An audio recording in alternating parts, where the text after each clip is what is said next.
नमस्कार दोस्तों, स्वागत है आपका हमारे यूट्यूब चैनल में। तो दोस्तों आज की वीडियो बहुत ही इम्पोर्टेंट होने वाली है उन कैंडिडेट्स के लिए जो कैंडिडेट्स इंडियन एयर फोर्स में एज ए कमीशन्ड ऑफिसर जाना चाहते हैं विद क्वालिफ़िकेशन ऑफ ग्रेजुएशन या फिर बीई या फिर बीएड। ठीक है, क्वालिफ़िकेशन बिल्कुल मिनिमम है और इसका जो पे लेवल है बहुत ही हाई है और इंडियन एयर फोर्स में जाने का ये मौका बहुत ही ख़ास है क्योंकि 300 से भी ज़्यादा ऑफिसर्स की वैकेंसी निकल चुकी है।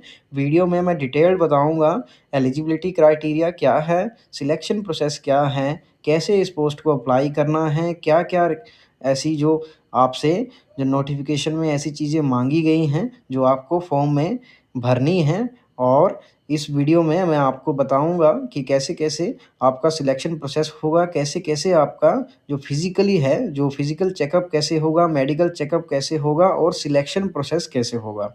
तो वीडियो बड़े ध्यान से देखिएगा दोस्तों, मैं पूरा डिटेल में आपको बताऊँगा।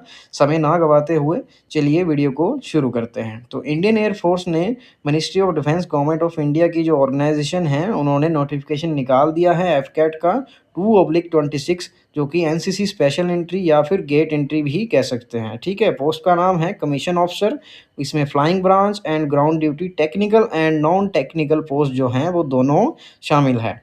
जो कमीशन की बात करें परमानेंट कमीशन होगा दोस्तों एंड शॉर्ट सर्विस कमीशन भी है कुछ पोस्ट के लिए जो कि मेन एंड वुमेन्स कैटेगरी के लिए दोनों के लिए ये परमानेंट कमीशन या फिर शॉर्ट सर्विस कमीशन है। ठीक है, तो कोर्स की जो कमेंसमेंट होगी वो होगी जुलाई 2026 से। ऑनलाइन एप्लीकेशन इसकी जो स्टार्ट हो चुकी है, आप ऑनलाइन अप्लाई कर सकते हैं। http.fcat.cdac.in पे जाके आप यहाँ पे अप्लाई कर सकते हैं। एग्ज़ाम की फ़ीस बिल्कुल मिनिमम है ऑफिसर लेवल के लिए, 550 फ़ीस है दोस्तों, नॉन रिफंडेबल है और एनसीसी स्पेशल एंट्री और गेट स्कोर एंट्री के लिए कोई भी फ़ीस नहीं है। मेंस एंड फीमेल्स कैटेगरी के लिए जो है, मेल और फीमेल कैटेगरी के लिए, एनसीसी स्पेशल एंट्री वालों के लिए और गेट स्कोर एंट्री वालों के लिए कोई फ़ीस नहीं है दोस्तों।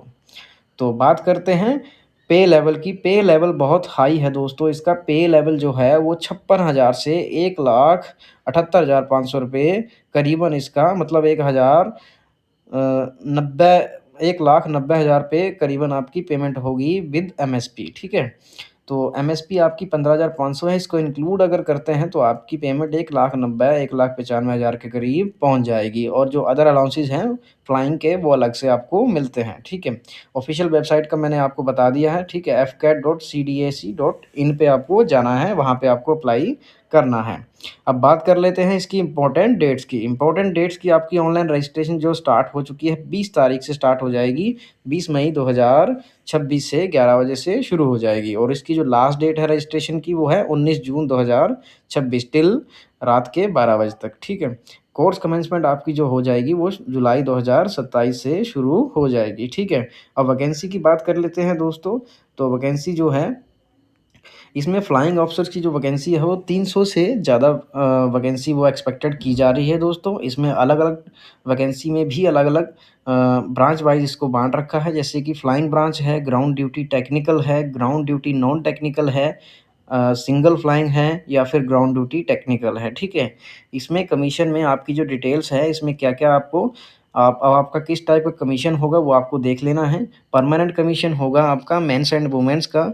ठीक है, कैंडिडेट जो जॉइन करेंगे पीसी कमीशन से, परमानेंट कमीशन से, वो ठीक है, वो कंटिन्यू सर्व करेंगे जब तक कि उनकी एज हो नहीं जाती, जैसे कि 68 ईयर्स या फिर 60 ईयर्स उसकी जो लास्ट रैंक की जो एज है उनकी, जो रिक्वायर्ड एज होती है, वहाँ तक वो सर्विस कर सकते हैं। ठीक है, और एसएससी शॉर्ट सर्विस कमीशन की फ्लाइंग ब्रांच में मेंस एंड वुमेन्स कैटेगरी के लिए दोस्तों, फ्लाइंग ब्रांच में ऑफिसर्स की मैक्सिमम 14 ईयर की सर्विस है। ठीक है, as per date of commencing. ठीक है, कमीशनिंग। ठीक है, आपका जो कमीशन होगा उसके बाद 14 साल तक आप इसमें सर्विस कर सकते हैं।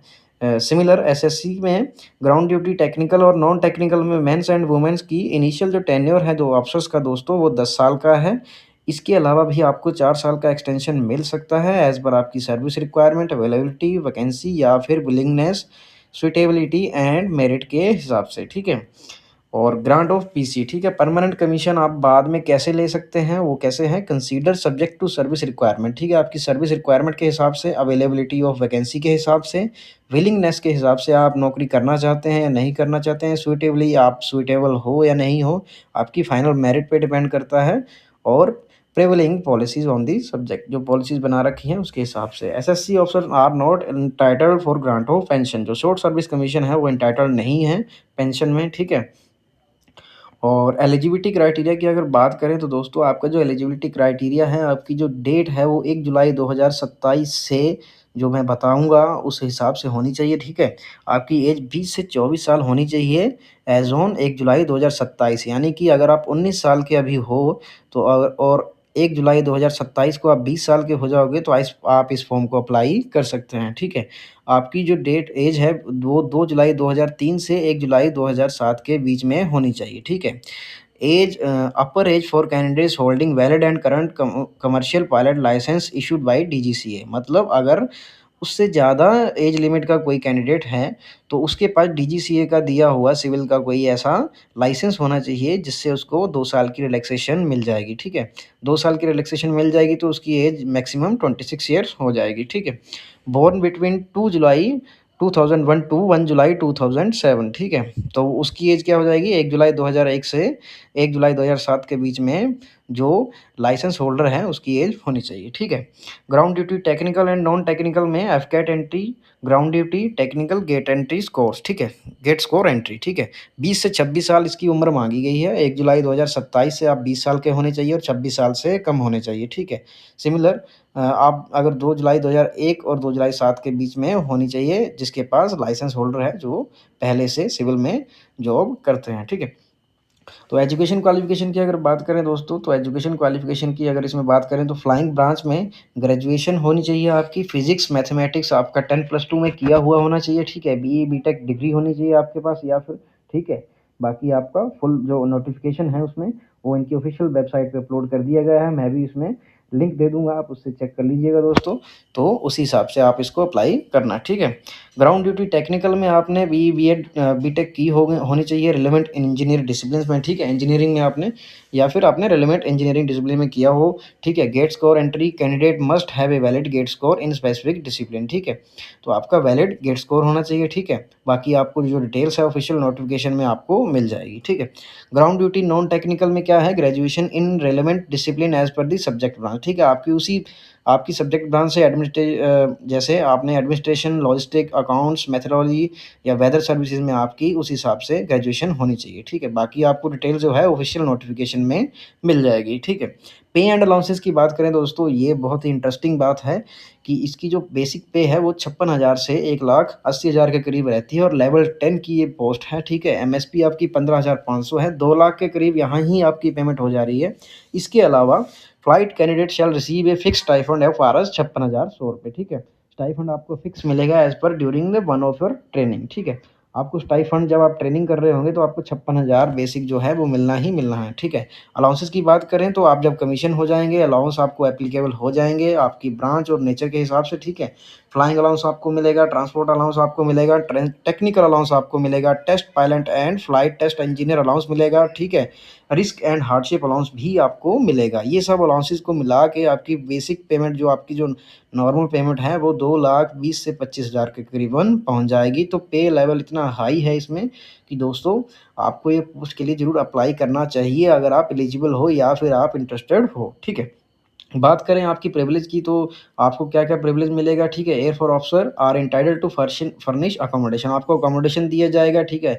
कम्प्रिहेंसिव मेडिकल कवर दिया जाएगा, सेल्फ डिपेंडेंट आप हो जाएँगे, ठीक है। कैंटीन भी मिलेगी, ऑफिसर ऑप्शनल मेस मिलेगी, ठीक है। खाना वहाँ का फ्री है, ठीक है। लोन एंड सब्सिडी रेट्स, आपको लोन भी मिलेंगे सब्सिडी रेट्स पे, ठीक है। एलटीसी होगा, ठीक है। 60 दिन की छुट्टी जो है वो आप 60 दिन की आपको एनुअल डे छुट्टी मिलेगी और 20 दिन की आपको कैजुअल छुट्टी मिलेगी, मतलब 80 दिन की आपकी छुट्टी हो जाएगी, ठीक है। बाकी आपकी सर्विस पे डिपेंड करता है, वहाँ की कंडीशन पे डिपेंड करता है।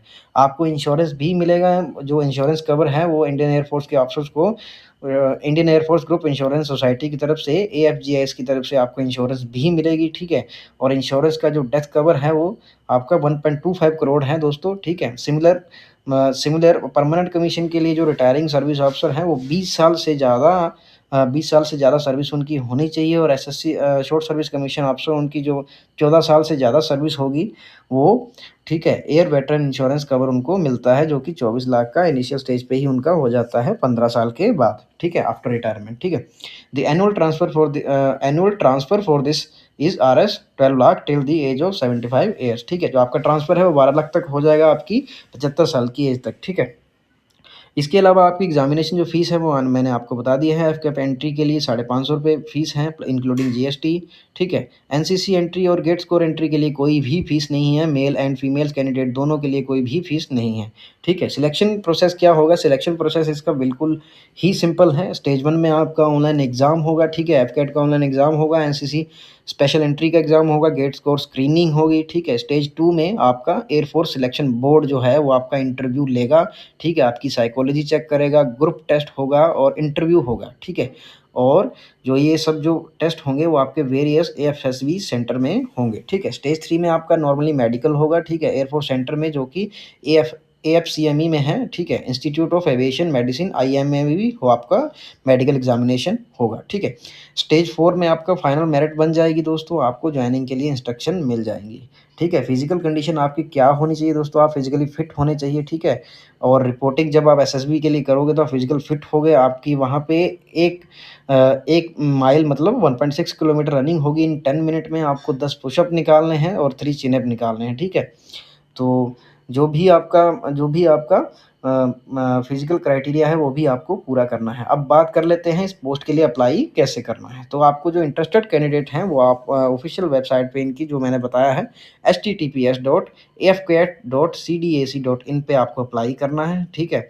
बाकी कहीं भी आपको अप्लाई नहीं करना है, फर्जी जो लिंक हैं उन पे आपको नहीं जाना है, ठीक है। Candidates are required to process a valid email ID and active mobile number. आपका सबसे इम्पोर्टेंट बात यह है कि आपके पास एक वैलिड ईमेल आईडी और एक्टिव मोबाइल नंबर होना चाहिए। ये दोनों आपके एक्टिव होने चाहिए थ्रू जब तक आपका सिलेक्शन प्रोसेस चल रहा है, क्योंकि जो भी आपका नोटिफिकेशन या फिर जो भी आपको कोई भी मैसेज वगैरह आता है तो इसी पे ही आएगा, ठीक है। ऑनलाइन रजिस्ट्रेशन आपकी 20 मई से स्टार्ट हो जाएगी, ठीक है, 11 बजे से, और 19 जून 2026 को ये क्लोज़ हो जाएगी। तो इसी हिसाब से आपको इसका फॉर्म भरना है, ठीक है। इसके अलावा, ठीक है, कुछ पॉइंट्स हैं, ठीक है, इंपॉर्टेंट पॉइंट्स हैं जो बिफोर रजिस्ट्रेशन आपको ध्यान देने हैं, ठीक है। Candidate must maintain their unique registering email ID and mobile number. आपको मैंने पहले बता दिया कि आपके पास एक यूनिक रजिस्टर्ड ईमेल आईडी और मोबाइल नंबर होना चाहिए जब तक आपका सिलेक्शन चल रहा है।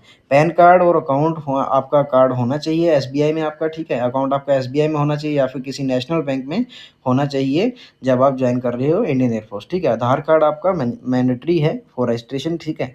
कैंडिडेट मस्ट बी अनमैरिड, आप अनमैरिड होने चाहिए, और marriage during the period of training shall result a discharge of liability, ठीक है। आप ड्यूरिंग ट्रेनिंग अगर मैरिज करते हैं तो आप डिस्चार्ज के लिए लायबल हैं, ठीक है।